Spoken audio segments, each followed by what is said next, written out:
Hello बच्चों, कैसे हैं आप सब। मैं अविनाश सिंह प्रेपिच की इस प्यारी सी फैमिली पर आप सभी का स्वागत करता हूं। तो रियल नंबर्स में जैसे कि हम पहले ही इसके पहले दो क्लासेस हम ले चुके हैं, आज उसी क्रम में ये तीसरी क्लास है। तो आइए बिना एक भी मिनट वेस्ट किए हम स्टार्ट करते हैं आज की क्लास में। तो यहाँ पर देखिए, जैसे कि ये क्वेश्चन पहला लिखा गया है इसका, if a equal to square cross three, a equal to square multiplied by three and three की पावर अच्छा एक्स लिखा गया है, ये ध्यान दीजिएगा। बी इक्वल लिखा गया है टू की power two into three into five and C की वैल्यू क्या लिखी गई है, two square into three into seven. अच्छा, इसमें दिया गया है इनका जो एलसीएम है, LCM of A B C, इसका एलसीएम कितना दिया गया है 3780। ये इसका एलसीएम दिया गया है। तो इसे पूछा है, बोला है कि एक्स की वैल्यू बताओ। तो हमें यहां से एक्स की वैल्यू कैसे निकलेगी, ये हमसे ये क्वेश्चन पूछ रहा है यहाँ पे। तो इसके लिए हमें करना क्या होगा, आइए देखते हैं। तो यहाँ पे देखिए, आपको बी की वैल्यू पता है, सी की वैल्यू पता है, और ए में टू स्क्वायर इंटू थ्री की पावर एक्स है, यानी कि ये एक्स ही हमें फाइंड आउट करना है। तो ये एक्स से निकलेगा कैसे। अच्छा, एक बात ये है कि इसका जो ये दिया गया है एलसीएम 3780, अगर इसको हम ब्रेक करें तो ये क्या निकलेगा, ब्रेक करने पे टू से करेंगे 1, 8 16, 2 9 जा 18 0, फिर 2 से करेंगे तो 2 9 जा 18, 2 4 जा 8, 2 5 जा 10। अब 2 से तो जाएगा नहीं, 3 से करते हैं, 3 3 जा 9, 3 1 जा 3, 3 5 जा 15, फिर से 3 से करेंगे, 3 1 जा 3 0 5, फिर अब तो ये 3 से जाएगा नहीं, जाएगा बिल्कुल जाएगा, 3 3 जा 9, 3 5 जा 15, 5 7 जा 35, 7 1 जा 7, यानी कि इसका प्राइम फैक्टराइजेशन हो गया एक तरीके से। तो ये निकला क्या है यहाँ पे, two square into three, three की पावर 1 2 3, थ्री की पावर 3 इंटू 5 की पावर 1 इंटू 7 की पावर 1, यानी कि यहाँ पे इसका जो एलसीएम था, तो एलसीएम का जब हमने प्राइम फैक्टराइजेशन किया तो प्राइम फैक्टराइजेशन करने पे आया क्या, तो ये आया 2 की पावर 2 इंटू 3 की पावर 3 इंटू 5 की पावर 1 इंटू 7 की पावर 1। तो यानी कि यहाँ पे हमसे यही पूछा था कि एक्स की वैल्यू क्या होगी। ए में अगर हम देखें, A equal to square into three की पावर एक्स, यानी कि ये जो थ्री की पावर क्या है हमें नहीं पता है। बी में थ्री की मैक्सिमम पावर 1 है और सी में थ्री की मैक्सिमम पावर 1 है, और ए में जो थ्री की मैक्सिमम पावर दिख रही है वो थ्री की पावर 3 होनी चाहिए, तभी इसका एलसीएम, एलसीएम में ये थ्री की पावर 3 आ पाएगा। यानी कि यहाँ जो एक्स की वैल्यू है वो मैक्सिमम थ्री की पावर 3 होनी ही चाहिए, तभी ए की वैल्यू अगर थ्री की पावर 3 होगी तभी इसका एलसीएम में ये पॉसिबिलिटी बनेगी। यानी कि इसका जो एलसीएम होने वाला है एक्स की वैल्यू, वो एक्स की वैल्यू क्या होनी चाहिए, 3 होनी चाहिए। तो एक्स की वैल्यू कितनी होगी 3, और ये कौन से ऑप्शन में दिख रहा है, तो ऑप्शन सी इसका राइट आंसर है। देख लीजिए इसको और अपनी कॉपी में नोट डाउन कर लीजिएगा। चलिए चलते हैं अगले क्वेश्चन पे। यहां पे देखिए क्वेश्चन नंबर 2 लिखा गया है। क्वेश्चन नंबर 2 क्या है, find the greatest number which divides 85 and 72 leaving remainder 1 and 2 respectively. तो यहाँ पे आपके पास दो नंबर है, यहाँ पे आपके पास दो नंबर है। कौन कौन से नंबर हैं, एक तो नंबर है 85 और एक तो नंबर है 72। अच्छा, इन दोनों नंबर में जब हम डिवाइड करते हैं तो यहाँ पे रिमाइंडर 1 आ रहा है और यहाँ पे रिमाइंडर 2 आ रहा है। अब किस नंबर से डिवाइड कर रहे हैं हमें नहीं पता है, किस नंबर से डिवाइड कर रहे हैं हमें नहीं पता है कि 85 में किस नंबर से डिवाइड करने की 1 आए और किस नंबर से 72 में डिवाइड करने की 2 आए, हमको नहीं पता है। हमने मान लिया वो नंबर x है। अच्छा ये बताओ, अगर मैं इस नंबर में से, इस 85 ये जो नंबर है, इस नंबर में से मैं रिमाइंडर को बाहर कर दूं तो ये 84 आएगा। यानी कि अगर मैं रिमाइंडर को बाहर कर दूं तो नंबर कंप्लीटली डिविजिबल हो जाएगा। सेम टू सेम प्रोसेस हम करते हैं 72 में भी। यहाँ पे 2 आ रहा था तो 2 माइनस कर दो तो ये 70 आ जाएगा।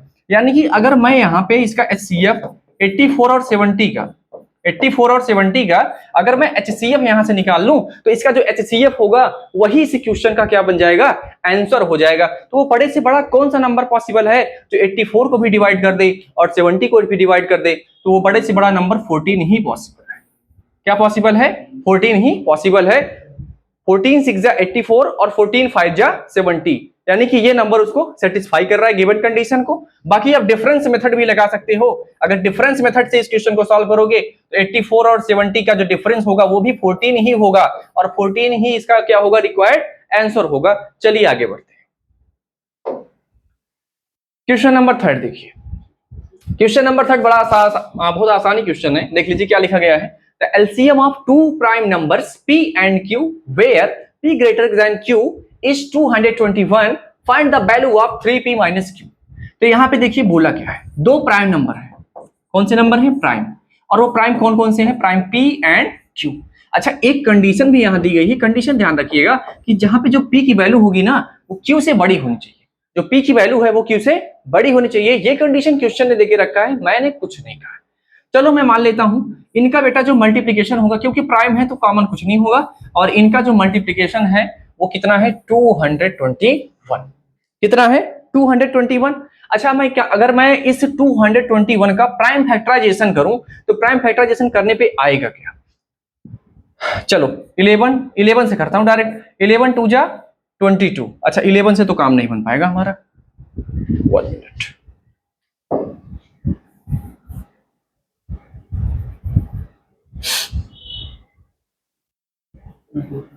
चलिए देखते हैं।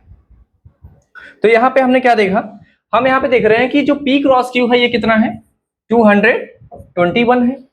कितना है ये, 221।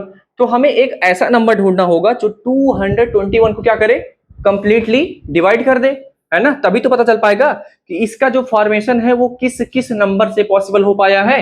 बिना इस बात को हम जाने तो हम ब्रेक कर नहीं पाएंगे, तो हमें सबसे पहले यही फाइंड आउट करना होगा। अच्छा जैसे ही हम p और q की वैल्यू फाइंड आउट कर लिए तो आसानी से हम यहाँ पे 3p minus q find out कर सकते हैं, बहुत आसानी से 3p माइनस q। यहाँ पे जो है p की वैल्यू जो है किससे बड़ी है, q से बड़ी है। p की वैल्यू किससे बड़ी है, q से बड़ी है, तो हमें सबसे पहले यही फाइंड आउट करना होगा। तो यहाँ पे क्या लिखा गया है, 221। तो 221 को हम ब्रेक करते हैं।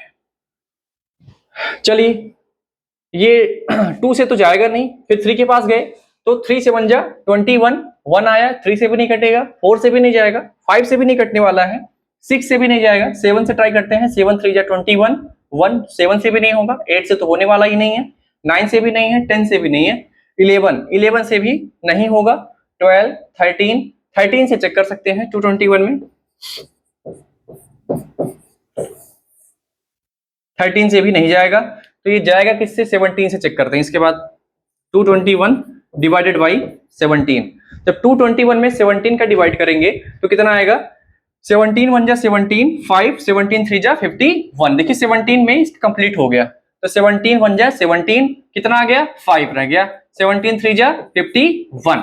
यानी कि इसका हमने जब प्राइम फैक्टराइजेशन किया तो 221 ब्रेक होके कितना आ गया, जब हमने इसका प्राइम फैक्टराइजेशन कर दिया तो ये ब्रेक करने के बाद ये बना है टोटल आपका 17 मल्टीप्लाइड बाई 13।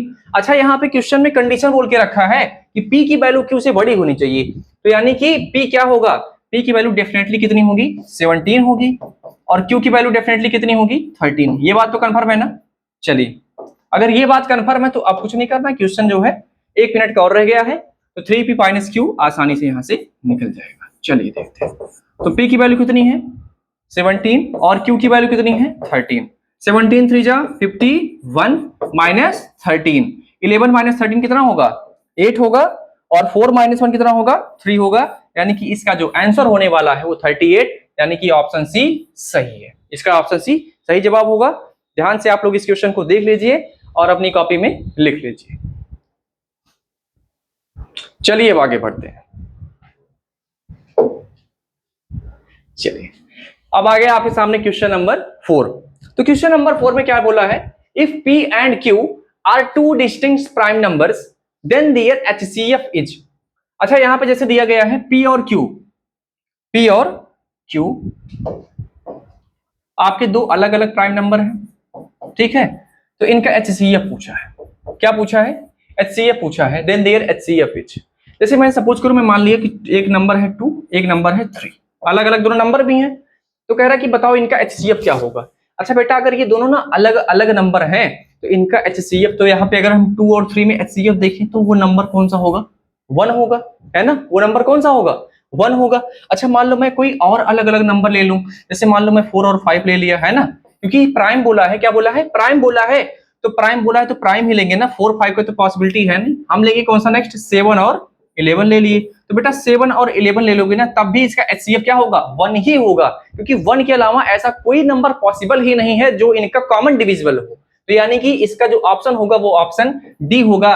प्राइम के केसेस में कोई भी दो नंबर लोगे तो उसका जो HCF निकलने वाला है वो हमेशा 1 ही होता है। 1 के अलावा HCF आपको कोई भी ऑप्शन नहीं देखने को मिल सकता है। ठीक है, चलिए आगे बढ़ेंगे। क्वेश्चन नंबर 5 में क्या लिखा गया है? 5 में आपसे बोल रहा है if the LCM of two number is 3600 then which of the following numbers can not be their HCF। अच्छा एक बात बताओ, अगर इनका HCF कितना है, LCM इसका 3600 है, तो बोल रहा है कि इसका HCF, then which of the following number can not be their HCF। अच्छा बेटा, इसका जो HCF होगा वो कंप्लीटली LCM क्या करेगा, डिवाइड करना चाहिए ना।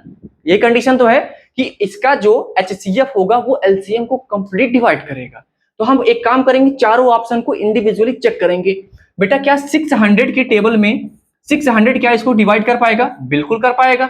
600 वाली बात सही है, ऑप्शन ए एकदम सही कट कर देगा। ऑप्शन बी को देखो, 500 कभी भी 3600 को कट नहीं कर सकता है, यानी कि ये वही ऑप्शन है जो इसका सही जवाब होगा। बाकी आप ऑप्शन सी और डी के लिए भी जा सकते हो। 400 भी 3600 को डिवाइड करेगा और आपका 150 भी 3600 को कंप्लीटली डिवाइड करेगा। यानी कि इसमें पूछा था कि कौन सा ऑप्शन नहीं होगा, तो नहीं के जवाब में ऑप्शन बी लगाएंगे। ये क्वेश्चन आपको बहुत ध्यान से पढ़ना है, नहीं तो क्या हुआ, आप फ्लो के चक्कर में आपको ये समझ में आया कि इनमें से कौन सा ऑप्शन सही है, आप ये पढ़ लिए कि इनमें से कौन सा इसका HCF पॉसिबल है, तो आप जल्दी से देखे 600 आंसर लगाए और आगे निकल गए। वही जब कॉपी का जो है एवेल्युएशन होगा तो ये आपको गलत उत्तर देने के लिए आपके नंबर काट लिए जाएंगे। तो क्वेश्चन को आपको ध्यान से पढ़ना है, उसके बाद ही आपको आंसर देना चाहिए। ठीक है, चलिए अगला क्वेश्चन भी देख लीजिए इसका।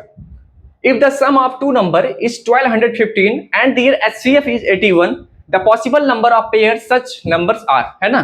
तो ये क्वेश्चन देखो एक अच्छे लेवल का क्वेश्चन है। अगर ये क्वेश्चन आपको नहीं आता है तो आप कर भी नहीं पाओगे, इसलिए इन क्वेश्चन की प्रैक्टिस जरूर करके जाना। अगर इन क्वेश्चंस को आपने कभी नहीं पढ़ा है तो पेपर में कर नहीं पाओगे, ये बात ध्यान में रख लेना, है ना। तो इसलिए ऐसे क्वेश्चन की प्रैक्टिस हमें जरूर करनी है। तो यहाँ पे क्या बोल के रखा है, sum of two numbers, sum of two number, sum कितना है इनका 1215 है। आगे क्या बोल के रखा है, और इनका HCF कितना है 81 है। इसके बाद ये कुछ नहीं पता इसको, है ना, कोई इसने कुछ दिया नहीं। इसके बाद कह रहा कितने पेयर पॉसिबल है ये बताओ। तो बेटा एक काम करो, मुझे नंबर के बारे में पता ही नहीं है, तो मैं सपोज करता हूं let the number are x and y। मान लो दो नंबर आपके x और y हैं, ठीक है, मैंने मान लिया। तो बेटा ये बताओ नंबर को ऐड करने पे, अच्छा नंबर x और y मैंने मान लिया है, HCF 81 है, तो ओरिजिनल में नंबर क्या रहा होगा 81x, 81y, नंबर तो ही रहे होंगे ना। अच्छा इन्हीं नंबर्स को जब हमने प्लस किया 81x प्लस 81y, तो ऐड करने पे ही 1215 आया है। ऐड करने पे ही क्या आया 1215 यहाँ पे आया है। चलिए यहां से 81 को कॉमन करते हैं। जैसे ही 81 को कॉमन किया हमने, 81 ब्रैकेट में x plus y equal to 1250। इतनी बात समझ में आई ना। चलिए अब देखिए आगे इसके बाद करना क्या है हमको। अब कुछ नहीं करना है, बस हमको ये इक्वेशन सॉल्व करनी है। तो यहां से जो x प्लस वाई की वैल्यू होगी, x plus y equal to x plus y equal 1215 upon में 81।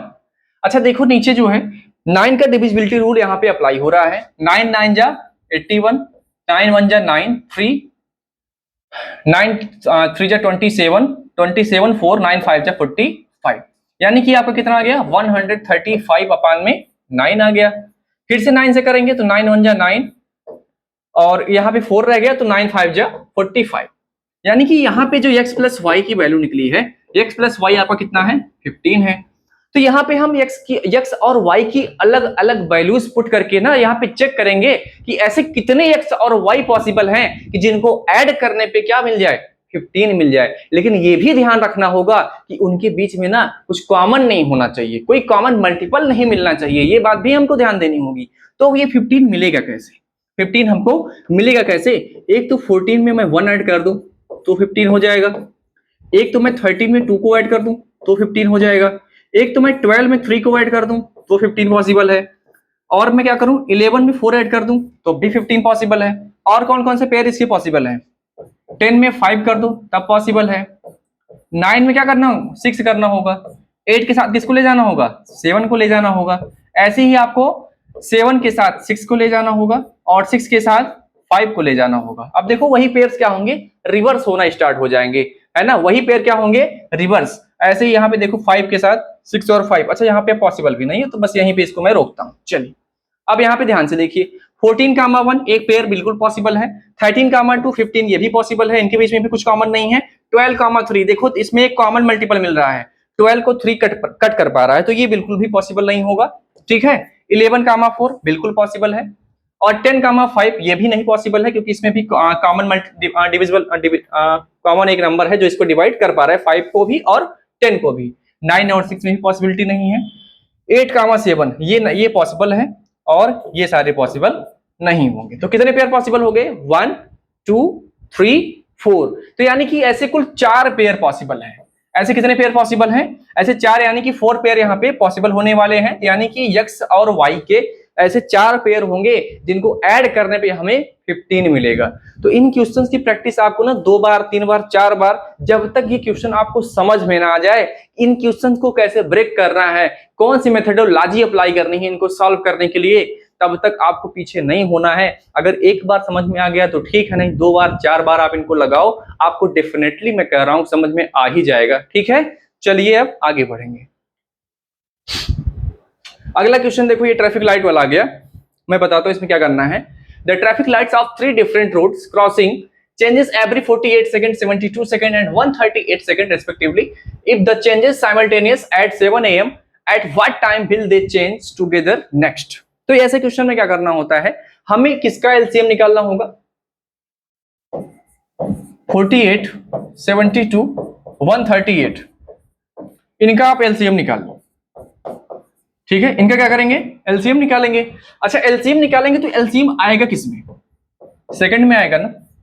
जो एलसीएम सेकंड में आएगा, जो कुछ भी आपका एलसीएम आएगा, जो कुछ भी यहाँ पे बॉक्स में एलसीएम आएगा उसमें 60 से डिवाइड कर देना, क्योंकि सेकंड में आया है तो सेकंड को हम मिनट में कन्वर्ट करेंगे। जैसे ही मिनट में कन्वर्ट करेंगे ये मिनट में आ जाएगा ना। फिर उसके बाद आपको करना क्या है, 7 AM लिखा गया है, यानी कि अगली बार अलार्म कब बजेगा, तो यहाँ पे जो कुछ भी मिनट आएगा 7 AM में ऐड कर देना, वही आपका आंसर हो जाएगा। ठीक है, ये क्वेश्चन करके आप लोग मुझे बताओगे। ठीक है, तो ध्यान से ये क्वेश्चन को समझ गए होंगे आई थिंक, है ना। अगर नहीं समझ में आया होगा तो एक बार कमेंट बॉक्स में आप जो कुछ भी होगा हमें शेयर करिएगा, आपको हम उसके बारे में बताएंगे क्या कैसे होगा। बाकी जैसे मैंने ये मेथोडोलॉजी बताई है आप अप्लाई करना, बहुत आसानी से इसका आंसर निकलने वाला है।